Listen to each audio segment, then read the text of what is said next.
Welcome to tech skill लड़ा। Tech skill लड़ा में आपका हार्दिक स्वागत है। आज हमारा सेकेंड ईयर का जो प्रैक्टिकल है insulation resistance test. Insulation resistance test कैसे करते हैं किसी भी मशीन का, हम तो उसको हम मैगर के थ्रू कैसे टेस्ट करते हैं हम उसके बारे में देखते हैं। ठीक, इंसुलेशन रेजिस्टेंस क्या होता है?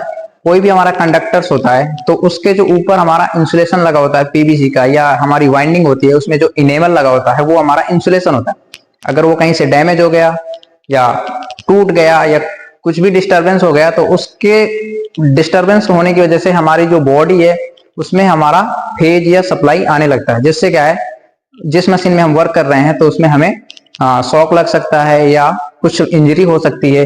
तो उस चीज को किसी भी मशीन को चलाने से पहले सबसे पहले हम क्या करेंगे, उसका insulation resistance test, insulation resistance है जब उसको टेस्ट करेंगे। उसके लिए जो टेस्टिंग के लिए जो हमें जिस चीज की जरूरत होती है वो डिवाइस होता है हमारा मैगर। तो सबसे पहले मैगर के बारे में देखते हैं। ठीक है, तो हमारा जो मैगर होता है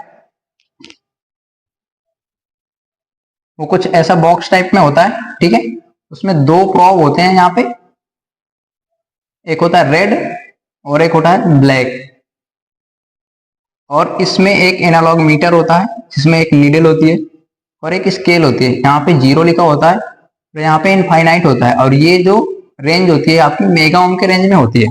ठीक है, अगर हम इन दोनों प्रोब को किसी भी वायर या वाइंडिंग में टच कर रहे हैं और हमारी रीडिंग 0 पे शो हो रही है तो मतलब वो कंटिन्यूटी मोड पे है, मतलब वायर हमारी एकदम परफेक्ट है या वाइंडिंग हमारी एकदम परफेक्ट है। अगर वो इंसुलेशन साइड दिखा रही है, इनफाइनाइट रेजिस्टेंस शो कर रही है, तो उस टाइम पे क्या है कि हमारी वायर या वाइंडिंग इंटरनली डैमेज है। ठीक है, और यहाँ पे जो रीडिंग्स होती है मेगा ओम के रेंज में होती हैं। अगर हमारी किसी भी वाइंडिंग का रेजिस्टेंस या insulation resistance more than 5 mega ohm से ज्यादा दिखा रहा है तो वो हमारा सही होगा, एकदम जो भी इंसुलेशन होगा वो हमारा सही होगा। ठीक है, अगर इससे कम रेंज में आ रहा है तो वीक होगा। अगर 1 मेगा ओम से लेस देन 1 मेगा ओम दिखा रहा है तो वो उस कंडीशन में हमारा डैमेज होगा। अगर लेस देन 1 मेगा ओम दिखा रहा है तो हमें उस कंडीशन में उसको यूज नहीं करना। तो अब हमारे पास एक डीसी मशीन है, उस डीसी मशीन का हम कैसे इंसुलेशन रेजिस्टेंस टेस्ट करते हैं तो वो देखते हैं। हम डीसी में सन टाइप की मशीन ले लेते हैं। सन टाइप की मशीन में हमारा जो टर्मिनल बॉक्स होगा उसमें हमारे 4 पॉइंट दिए होंगे। अब ये पॉइंट को हम अपने आप नंबर मान लेंगे 1 2 3 एंड 4। अब हम 4 नंबर्स मान लिए। तो सबसे पहले हम मैगर टेस्ट करने से पहले हम इसमें 2 वाइंडिंग होती हैं जिसके 4 टर्मिनल होते हैं, तो हम पेयर फाइंड आउट करेंगे कि फर्स्ट और सेकंड के बीच में वाइंडिंग है कि फर्स्ट और थर्ड के बीच में वाइंडिंग है। तो उसके लिए हम क्या करेंगे, मैगर के प्रोब्स लेंगे और एक प्रोब को हम मान लो 3 नंबर में फिक्स कर लिए। एक प्रोब को इधर से हमने एक प्रोब को फिक्स कर लिया, फिर इधर से हमने दूसरा प्रोब लिया और इसको 1 नंबर पे टच करेंगे, 2 नंबर पे टच करेंगे और 4 नंबर पे टच करेंगे। आपस में टच करेंगे और टच करके देखेंगे कि किन 2 पेयर्स के बीच में हमारी वाइंडिंग शो हो रही है। ठीक है, तो इसके लिए एक टेबल बनाएंगे, साइड में सीरियल नंबर डालेंगे, यहाँ पे डालेंगे पॉइंट्स, यहाँ पे डालेंगे स्टेटस। ठीक है, अब यहाँ पे हमने 3 को फिक्स कर रखा तो हम 3 को फिक्स रखेंगे और पहले पॉइंट के साथ एक संबंध बनाएंगे। दूसरा, हमने 3 को फिक्स कर रखा और फिर हम इसको दूसरे पॉइंट के साथ चेक करेंगे। फिर हमने 3 को फिक्स कर रखा और चौथे पॉइंट के साथ एक बनाएंगे। अब हम इधर सीरियल नंबर डाल देंगे। ठीक है, अब हम टेस्ट करेंगे। मान लो हमारा तीसरा और चौथे के बीच में, हमारा जो तीसरा और चौथे के बीच में एक वाइंडिंग बता रहा है और मैगर हमारा कंटिन्यूटी में शो कर रहा है। मतलब कंटिन्यूटी में शो कर रहा है तो मतलब तीसरे और चौथे के बीच में एक वाइंडिंग है, तो हम तीसरे और चौथे के बीच में स्टेटस में सही लगा देंगे, मतलब इसमें वाइंडिंग है हमारी। बाकी दोनों में हम क्रॉस कर देंगे। पहला स्टेप हमारा कंप्लीट हो गया।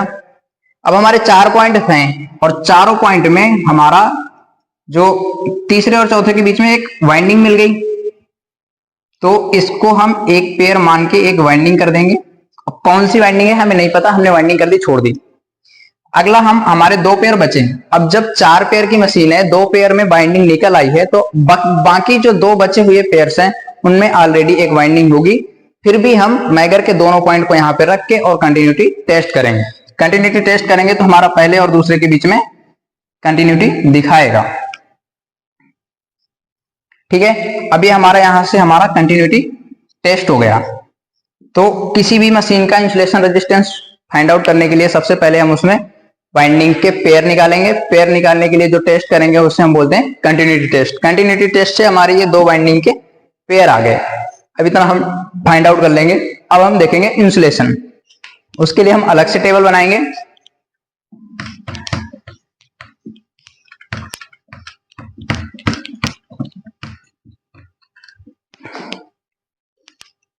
Again serial number. अब वहां पे हमने पॉइंट्स लिखे थे, यहां पे हमारे पेयर्स होंगे। फिर उसका स्टेटस या रेजिस्टेंस होगा, इंसुलेशन रेजिस्टेंस, ये लिखेंगे। ठीक है, तो पहला पेयर हम मान ले, इसको पहला पेयर मान लेते हैं और इसको दूसरा पेयर मान लेते हैं। तो पहला पेयर और दूसरे पेयर के बीच में इंसुलेशन रेजिस्टेंस चेक करेंगे।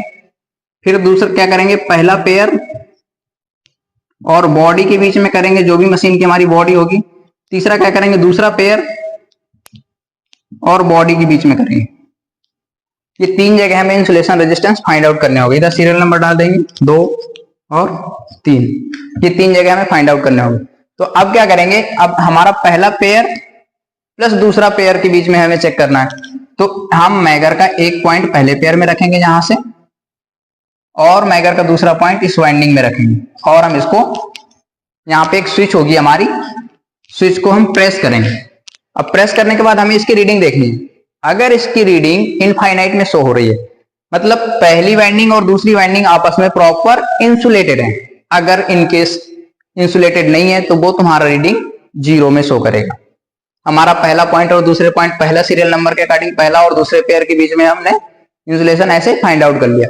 देन हम क्या करेंगे, पहले पेयर और मशीन की बॉडी, अब पहला पेयर में हमारा एक पॉइंट फिक्स रहेगा, मैगर का दूसरा पॉइंट हम लेंगे और मशीन की जहां पे बॉडी होगी उस बॉडी में दूसरा पेयर टच कर देंगे। ठीक है, अब पहला पेयर और बॉडी के बीच में जैसे हम टच करेंगे तो उस कंडीशन में अगर पहली वाइंडिंग प्रॉपर सही होगी और मशीन की बॉडी में कहीं से टच नहीं होगी तो उस कंडीशन में हमारा मैगर इनफाइनाइट रेजिस्टेंस शो करेगा। अगर इनकेस टच होगी, डैमेज होगी, कहीं से इंसुलेशन डैमेज होगा, उस कंडीशन में हमारी जो बॉडी है वो मैगर का जो पॉइंट है नीडल, वो 0 का साइड हमें शो करेगा, कंटिन्यूटी मोड में शो करेगा। वैसे ही हम दूसरे पेयर के साथ कर लेते हैं। तो ये था हमारा सर्किट क्या होता है, कैसे हम चेक करते हैं। हमारी मशीन है, 4 पॉइंट है इसमें। हमारी जो मशीन है शंट है, शंट में 4 पॉइंट है। शंट में जो वाइंडिंग होती है, एक तो तुम्हारी आर्मेचर वाइंडिंग होती है और दूसरी तुम्हारी शंट फील्ड वाइंडिंग होती है। ये मोटर के इंटरनल 2 वाइंडिंग होती हैं जिनमें 4 पॉइंट होते हैं, 1 2 3 4, जो हमने पॉइंट यहाँ पे शो कर रखे थे। अभी हम ये ओवरऑल हमने देख लिया। जैसे हमने 1 बाई 1 टेबल बनाई वैसे ही हम आगे मशीन है हमारी, मशीन में देखेंगे उसके सारे पॉइंट्स कहाँ पे हैं। फिर हम कंटिन्यूटी टेस्ट करके पॉइंट फाइंड करेंगे, बाइंडिंग कौन सी आर्मेचर है, कौन सी तुम्हारी फील्ड वाइंडिंग है, वो दोनों फाइंड आउट करने के बाद फिर हम उसका इंसुलेशन रेजिस्टेंस देखेंगे। 1 बाई 1 सारे स्टेप आगे फॉलो करेंगे। ठीक है।